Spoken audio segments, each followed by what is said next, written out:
Being subsistent farmer in Africa is a constant struggle. I was part of that society growing up, and I was part of the smallholder farmer growing up, so those things keep me awake all the time. By improving those critical food security crops, our goal is to enhance their livelihoods so that they could live better life. You actually find people who go for days without food. But if we uplift the farmer, there'll be enough food, we'll not have to import food, and the prices of food will be stable. I'm trying to develop a tool that will help us understand the disease progression of a particular disease that is called Cassava bacterial blight. There are challenges all around the world, and it's so important that the cutting-edge technologies and knowledge that we have here in St. Louis at the Danforth Plant Science Center is translated to help improve these crops and improve the well-being of farmers and communities in these countries. My name is Ihoma Opono. My name is Nigel Taylor. My name is Gates Duguma. I am a research scientist at the Danforth Plant Science Center. My name is Catherine Taracha, and my goal is to increase small-scale farmer productivity in Kenya. I'm a research scientist at Donald Danforth Plant Science Center. I want to help provide improved crop varieties for farmers in my country, Nigeria. I wanted to do something which I felt would have impact and would have impact in the wider world. International Institute for Crop Improvement acts as a focus for the international programs at the Danforth Plant Science Center. And what we want to make sure is that the research that we're doing here has impact in developing countries and can improve the well-being, especially of smallholder farmers and people who live on just a few dollars a day. So what we actually do, the Danforth develops the products and we help in the confined field trials. The smallholder farmers will be able to get quality seed products with the knowledge I'm acquiring. What we are seeing in the shorter term is people such as Ukuma who come here and train, and now the cadre of scientists and researchers that have been through the Danforth Plant Science Center, they've been here, they've trained, they've learned, they're going home. I really can see that now translating into a much, much more potent force of research scientists in Africa. I'm actually trying to develop maize that is resistant to maize lethal necrosis virus. This is a new disease in Kenya, and they've not been able to breed any maize that is resistant to this disease. It causes 100% losses. Since I came here, I have been learning about using the tool of CRISPR to develop maize that may be resistant to the maize lethal necrosis virus. It's really exciting, and every year it gets more exciting. I live a good life, relatively, than I used to. I care because there are so many millions that didn't have a chance. The research I'm doing and the research that Danforth Center is doing is going to make a difference to the farmer because it's going to uplift the farmer. When you uplift the farmer, everybody will be uplifted, the youth will be uplifted, the economy will be uplifted, and we'll have a better nation. I've always believed that agriculture is a very important field that really can help in the development of a nation.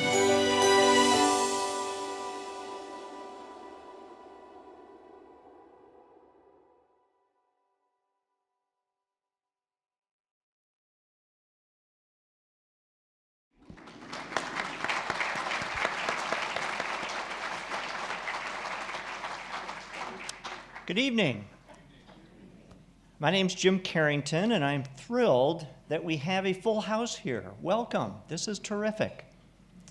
We're here to celebrate, to honor, to thank some really exceptional people who enable our mission to improve the human condition through plant science. As you just saw, our work takes us around the world, and it brings the world here to the Danforth Center. That's something we're very proud about, and we're going to hear a little more about that later.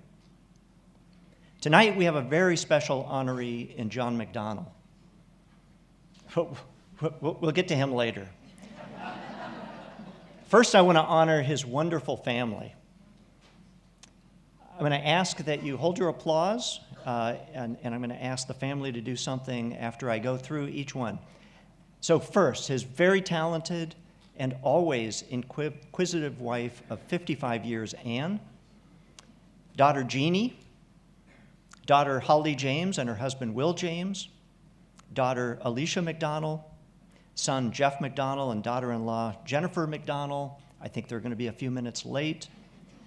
Granddaughter Kim Rogers, who I believe is a senior at Washington U, very good, and John's cousin Priscilla McDonald. Will you please stand and be recognized?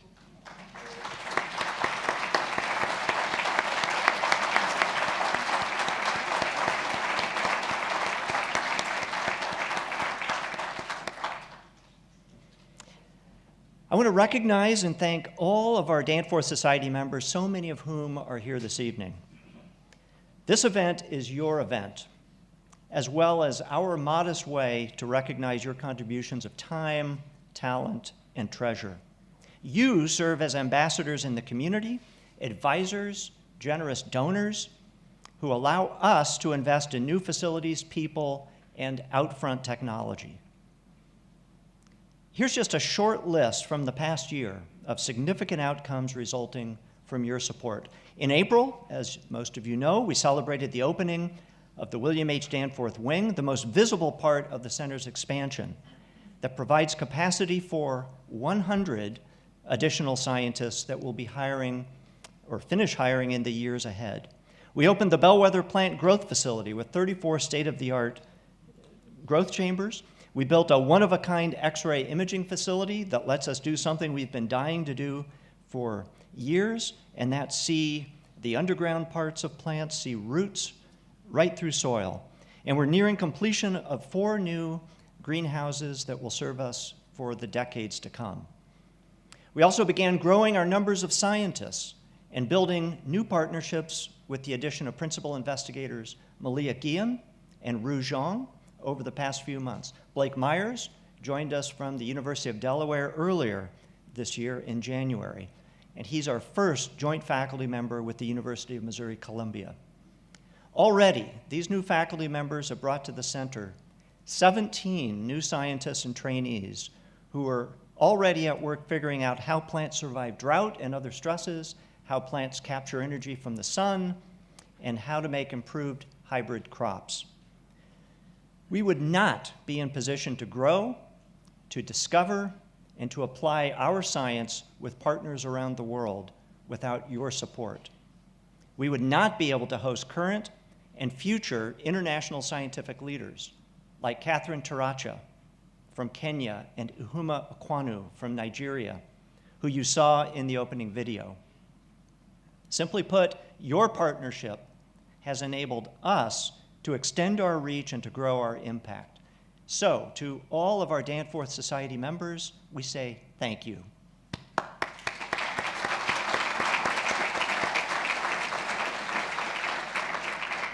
Some of our most active Danforth Society members serve on the Friends Committee, which builds awareness about the center, hosts events, makes key introductions, drives our conversation series, and sometimes just simply cheer us on. Our Friends Committee is chaired by Molly Klein, who I'm proud to say is a very talented plant scientist herself. I am thankful for the terrific efforts of Gary Halls, our chair of the Membership Committee, which has brought hundreds of new people to the Danforth Center this past year. Please join me in thanking Molly, Gary, and the entire Friends Committee.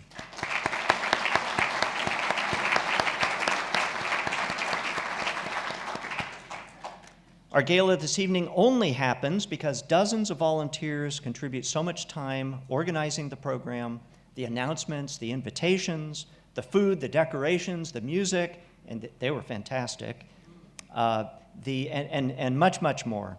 In the program, we proudly list the members of the Planning Committee, as well as our 3 co-chairs, Terry Carrington, Carrie Wegge, and Michelle Gorski. Thank you, Carrie, Michelle, and Terry, as well as the whole committee for all of the work you've done over the past 4 months.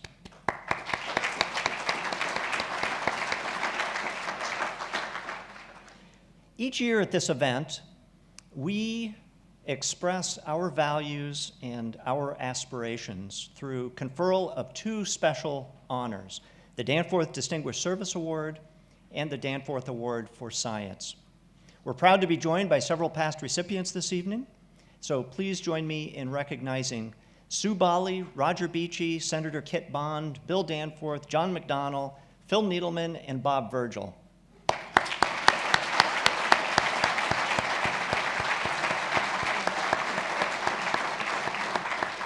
Now, this year is different. We're conferring just one award, the Danforth Global Steward Award. Our honoree, John F. Mcdonald, joins Dr. William H. Danforth as only the second recipient of this honor. The Global Steward Award recognizes an individual whose extraordinary achievements, commitment, and advocacy have had extraordinary impact on people and places around the world. We'll hear from a few others in a few moments, but first I'd like to take this opportunity to mention just a few things of what John has meant to the Danforth Center and to me personally. John is more generous with his time, his wisdom, and his money than most of you will ever know. His personal commitment, his persuasive power, his leadership on our board and in the community meant that we were able to fund, to build, and to open the new wing this year, and to grow the center on the strongest of footings. Because of John's vision and generosity, and that of his family, in 2011, the Institute for International Crop Improvement at the Danforth Center was formed and endowed with the goal of improving lives around the world through plant science. That's why we started this evening program hearing from Ihuma and Catherine and Gaitu and Nigel. And because of his example, his patience, and his experience, John Mcdonald has been an inspiration and an exceptional mentor to me and to countless others, both here and around the world.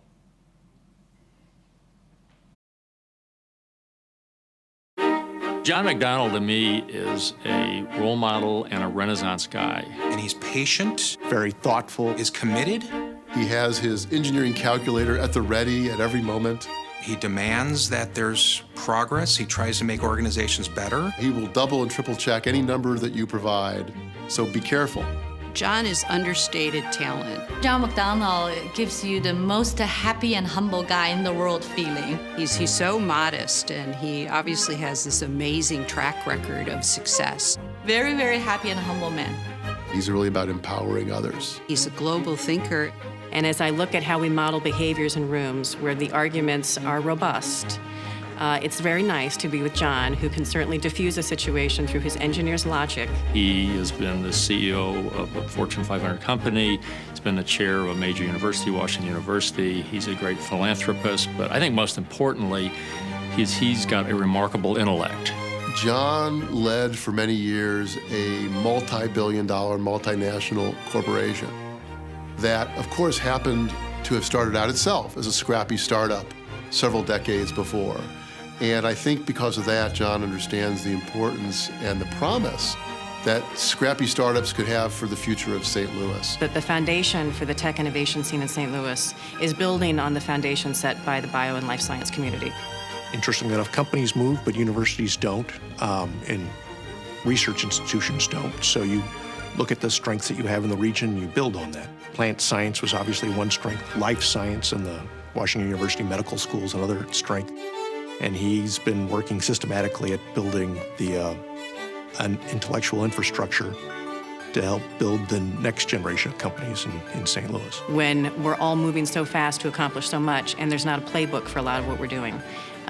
Decisions have to be made, people have to execute, people have to be held accountable, but we also have to have a tolerance for risk. And John has that tolerance for risk, but he has the training of a very logical engineer, so his approach is measured. John has been passionate about research and making society better. and he has been very involved with the Danforth Plant Center for many years, but I think especially in the last 5 years, in the last several years as he's been chairman, he has not only kept up the momentum, but he has increased the pace of what we're doing here. These characteristics are also important to the Danforth Center. It instills a sense of purpose in our own young scientists, both the ones that are here from St. Louis, from America, and also those that we bring in from around the world. He has a worldview. He's a world traveler. He's seen how people live in different places. He's seen their successes. He's seen their challenges, and he understands that there are millions and millions of people who could benefit from the work of the Danforth Center. We can't just always focus internally. We have to understand that we are all part of one world and that everything in this world is interconnected. John's support of us and his understanding of our global role enables us to address these problems. It's especially important because those kind of operations are the most difficult to fund.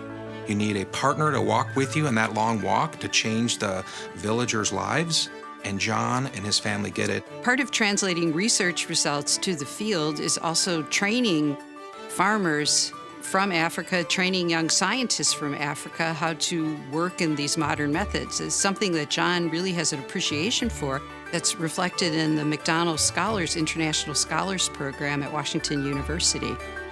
Bring scientists, talented young scientists from around the world to St. Louis to learn. The program was to nurture global leaders because with his career background and he's traveling all over the world, he said we could really do something about it. They said, we see you guys as global leaders. And believe it or not, the world is getting globalized and it's nothing gonna all coming from one country and the one background. It's actually amazing. I believe the program transformed every single scholar who went through it. These are strategies that we all have to embrace to ensure that we have an equitable environment for talent. And when I think about our portfolio of companies, 70% of Arch Grants recipients are either led or co-led by a woman, a minority, or an immigrant. I know that's a point of pride for John. I certainly learned a lot from him about the need for plant research, for more food, for better nourishment, and it really brings into perspective what our whole focus is in Danforth, because John knows it, because he's been out there and he's seen the needs around the world. If we don't look outside of our own little communities with that global eye, we will suffer the consequences. And there is a moment in time in which we have to make decisions that will either benefit humanity or not. And I don't think John sees another path but to choose people whom he believes have the potential to help encourage growth and prosperity for humanity.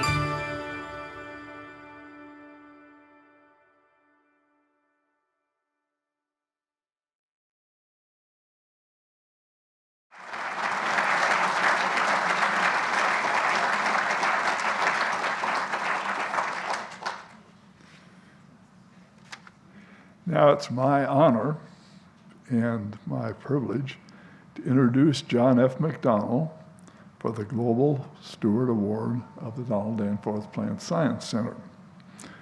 It's fitting to honor John. He gets an A4+ for his service to our cause and our service to humankind. You know, we're trying to help people feed the world through, in a sustainable way, through our plant science and the work of the scientists here. We're trying to do that while at the same time maintaining our life-giving environment or even improving it. And third, helping to make our region a major world center for plant science so that we can all work together for a common cause. That last has a selfish and an unselfish side. Selfish because most people really like to strengthen their home region. Unselfish because it's a strong, successful community can better serve the rest of the world. So we want to do both. John is already a respected St. Louisan who's been elected Citizen of the Year for his leadership in making our community a better place. He proved himself early, as you've heard, as leader of the and CEO of Mcdonald Douglas, one of St. Louis's greatest companies and one of our nation's greatest companies. He's lived up to his reputation ever since. John has been very important to our center, chairman of our board, a leader, a generous patron, and effective fundraiser. But that's only part of his contribution to our interest. John also serves on and has chaired the board of Washington University, one of our valued partners, and important to our graduate programs, essential to our graduate programs, and the collaboration and research with some of the scientists of Washington University. And Washington U has been important also in building local entrepreneurial spirit and unity. John serves also as on the board of Cortex, a vital part of the science entrepreneurial development of our region, and he's the founding chairman of Bio St. Louis, which is led by Don Rubin, whom you saw on the recent film, and that's a key organization in helping life science startup companies and building the culture to help these companies come here into St. Louis, get started, and succeed. John also helps us nationally. He's been a helpful advisor to the American National Academy of Sciences, and recently he has been elected chairman of the SOAR. You probably don't know SOAR. SOAR National is a national organization devoted to improving the management of plant science and all agricultural science by the U.S. government. And there are some improvements that could be made that SOAR is trying to hurry along.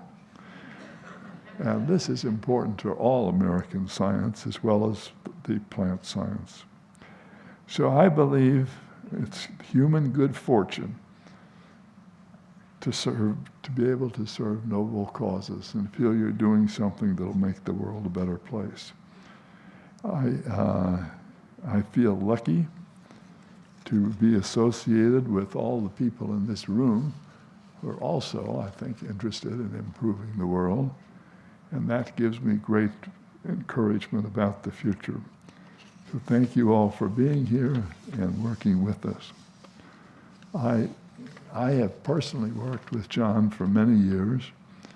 When I was age 80, I even hiked with him in New Zealand. It was a nice group to hike with.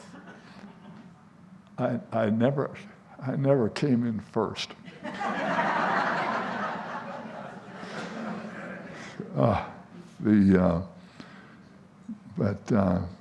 I'm very pleased at tonight's recognition, and have one more personal comment.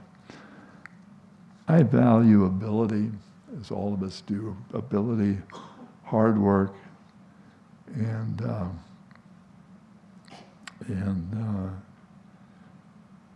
intelligence, but I'm especially interested, and always have been, in what the person is like, in the person's character. How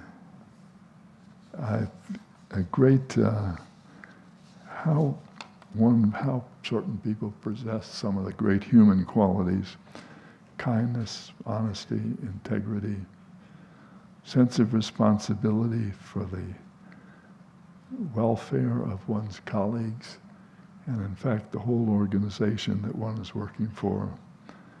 And of course, in our case, the great cause of human survival. So John, congratulations and thanks for being a great role model for all of us.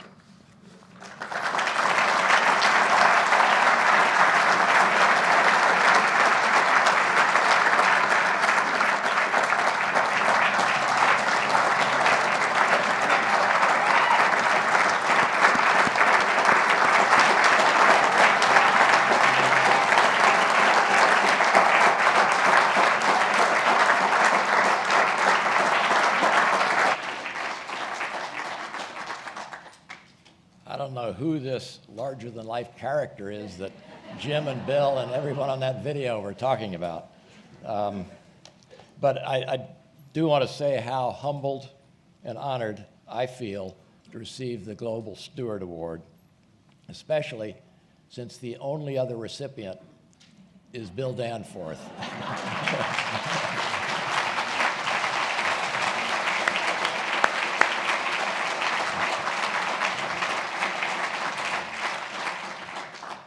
Bill has been my role model for as long as I can remember, and he is the exemplar of how we should all lead our lives. I also want to thank all of you for being here tonight and now having to listen to my attempt to try to provide some meaningful insights into global stewardship.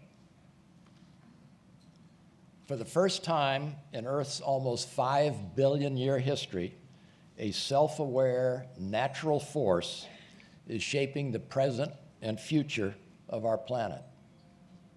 In the past 100 years, humans have essentially taken over the planet and appropriated almost all of its resources for our uses.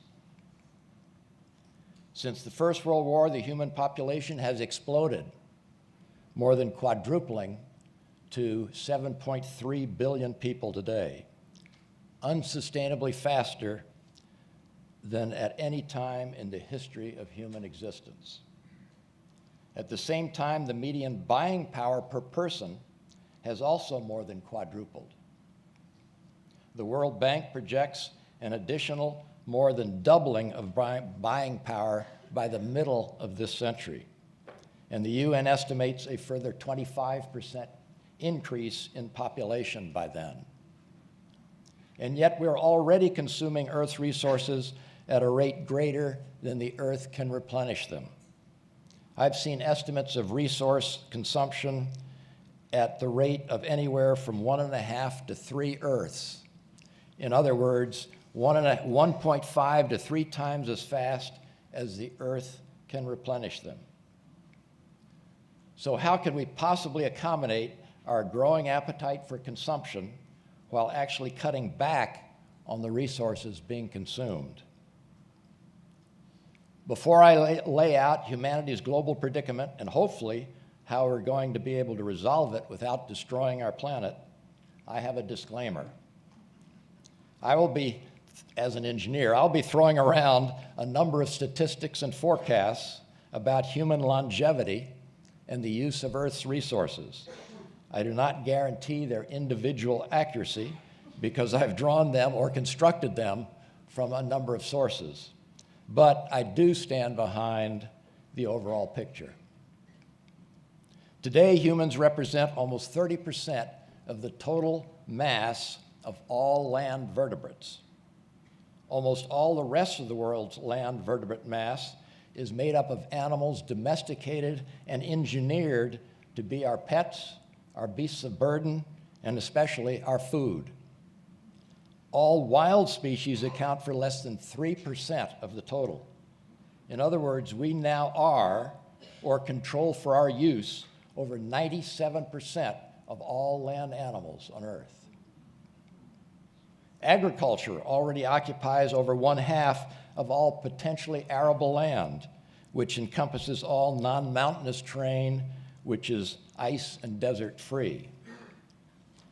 The greenhouse gases that we have emitted in the past 70 years have helped increase the heat-trapping gases in the atmosphere by 40%, breathtakingly faster than at any other time in Earth's history. For better or for worse, we are in the process of fully taking over our planet. Despite our seemingly dire overexploitation, the two greatest aspirations of all nations and people worldwide are longer life and rising living standards, both of which will put greater pressure on Earth's finite resources. Since the beginning of the 20th century, the U.S. life expectancy at birth has increased by 60%, from 47 years to 79 years of age. Comparable increases have occurred in the world as a whole. Today, more than 2/3 of all people who have ever reached the age of 65 are still alive, and that percentage continues to grow. Furthermore, it is likely that 1/2 of all children born today in the developed world will live to be 100 years old. Let me repeat that. 1/2 of all children born in the developed world today are likely to live to be 100 years old. In fact, because of indications that some new medicines in development may slow the aging process, a small coterie of researchers who study aging is beginning to say that serious life extensions could become a reality within the lifetimes of current adults. Others think that over the next few centuries, it is quite possible that nearly every tissue in the body may be able to be replaced. The implication of these life-extending advances is that the human population will continue to increase tremendously unless the birth rate is cut way below replenishment rate, which would also have its own negative social and economic implications. The other great aspiration of modern civilization, rising living standards, is equally as dangerous to the sustainability of our planet and therefore to us. The world GDP per capita, a reasonable proxy for increasing living standard, has been rising at about 1% per year. At that rate, each human being, on average, will be consuming about 130% more per year by the end of this century. If the developing world, mainly China and India, continues to grow rapidly, that figure could be conservative, especially if African countries get their acts together. On the other hand, restraining growth is dangerous because, as Sir Angus Deaton, Nobel laureate in economics, says, quote, "Politics becomes more difficult with slowing growth. With a growing pie, everyone can have more. But if the pie is fixed, I can only benefit at your expense," unquote. Our two great aspirations of modern civilization, longer life and increasing living standard, therefore present us with a dilemma relative to the planet's future, because they both require greater and greater use of Earth's resources. Let me say, however, that I do not believe our species is necessarily doomed to destroy our planet. Many times in the past, knowledgeable experts have forecast exhaustion of Earth's resources only to be proven wrong, most notably Thomas Malthus and the Club of Rome. At the end of the 18th century, Thomas Malthus, an English cleric, scholar, and economist, predicted that population would outgrow the food supply, causing famine, disease, and if not checked, a catastrophic collapse of civilization. More recently, in 1972, the Club of Rome, a group of European scientists, economists, and industrialists, commissioned a study that predicted that during the first half of this century, the human ecological footprint would stop growing, either through catastrophic overshoot and collapse or through well-managed peak and decline. At about the same time, Paul Ehrlich, a Stanford professor of biology and environment, predicted population would outstrip food supply very quickly, causing mass starvation in the 1970s and 80s. In each case, new technologies have come to our rescue. In the 19th century, the Industrial Revolution intervened, and in the second half of the 20th century, the green revolution saved us. Today, we are faced with growing crises of land and water usage and reliance on non-renewable, polluting, and climate-changing energy sources. But there are some encouraging trends. The population explosion that occurred in the 20th century is abating, primarily caused by improvements in sanitation and reduction of infectious diseases. The explosion is now being counteracted by a declining birth rate across most of the world, both in developed nations as well as in many developing countries. Much of Europe and Japan have declining populations. Developing countries such as Bangladesh, Indonesia, and Iran have had rapid decreases in fertility. China, of course, has had low fertility, partially mandated, for a long time. Only in many African countries does the fertility rate remain high, but that seems to be related primarily to unstable governments. Last year, the UN predicted that the world population would stabilize at about 9 billion people by the middle of this century, and then fluctuate modestly thereafter. One cautionary note is that forecast is based on the assumption that there will be a gradually slowing increase to longevity. If the length of our lifespan accelerates, as some scientists think possible, it could result in considerably larger population. The second encouraging factor is that the looming crisis in fresh water availability may be solvable by improving technology, both in usage of water and generation of new water supplies. Agriculture accounts for over 80% of all water consumed globally, so modest improvements in water usage in agriculture can make a big difference in our burgeoning needs. In addition, since only 1% of all water on Earth is fresh surface water, namely lakes, rivers, and captured rainfall, there is a huge untapped reserve of currently unusable salty water, which we could use if we're able to develop clean, sustainable, cheap energy sources to desalinate it, or if we could develop food crops that could tolerate it. Third, the rising consumption of goods per capita as the world population becomes richer does not necessarily mean a comparable amount of depletion of Earth's resources. As people's income rises, relatively more of their spending is for services rather than for material goods. Also, with advancing technology, the amount of materials tends to decline. Case in point is the digital revolution.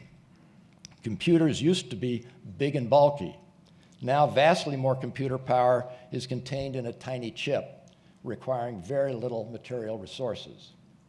Automobiles, airplanes, and even buildings are becoming lighter and more capable. It is reasonable to expect this trend to continue across most of the products of our daily lives. The bottom line is that I am an optimist that humans will once again be able to overcome the existential challenges that we face, but it will not be automatic, nor will it be easy. It will require another revolution in food and energy production, a revolution that builds on the green revolution in agriculture and the fossil fuel revolution in energy.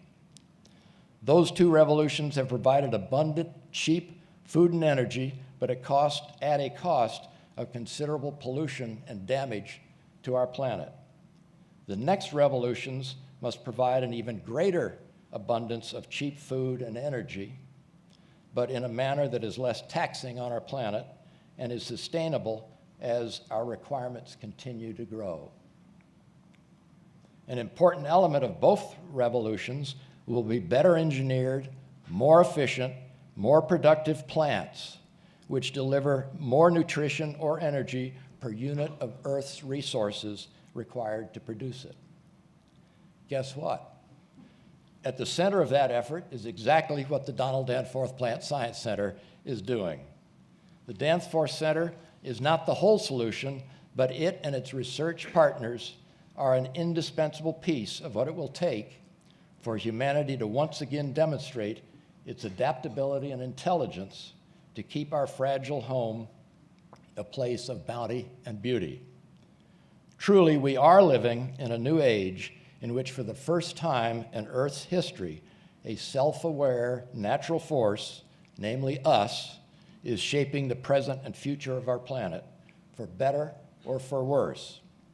Once again, I want to thank the Danforth Center for the Global Steward Award, which has given me the chance to attempt to articulate my view of our opportunities and challenges, what they will be as we shape the future of our planet and of ourselves.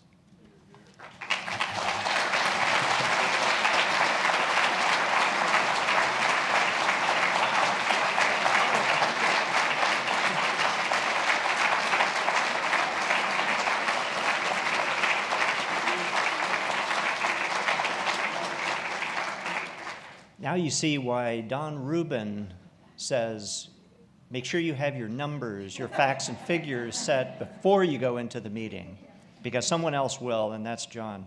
John, with sincere appreciation and admiration, and on behalf of the entire Danforth Center team and all of the supporters here gathered today, congratulations.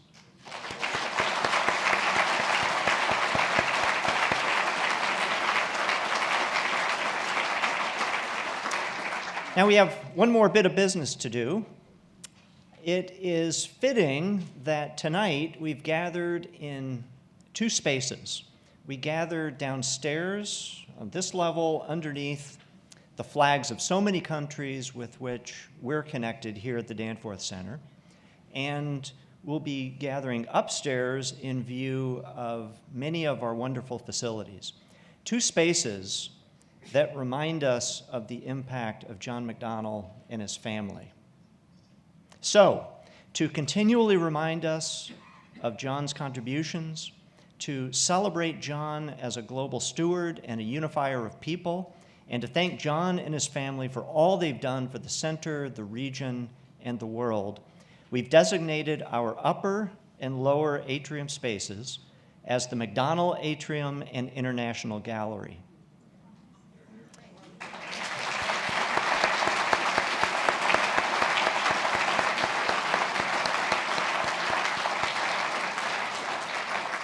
In these spaces, be inspired by John's vision for a better world, and consider what you can do to follow his example.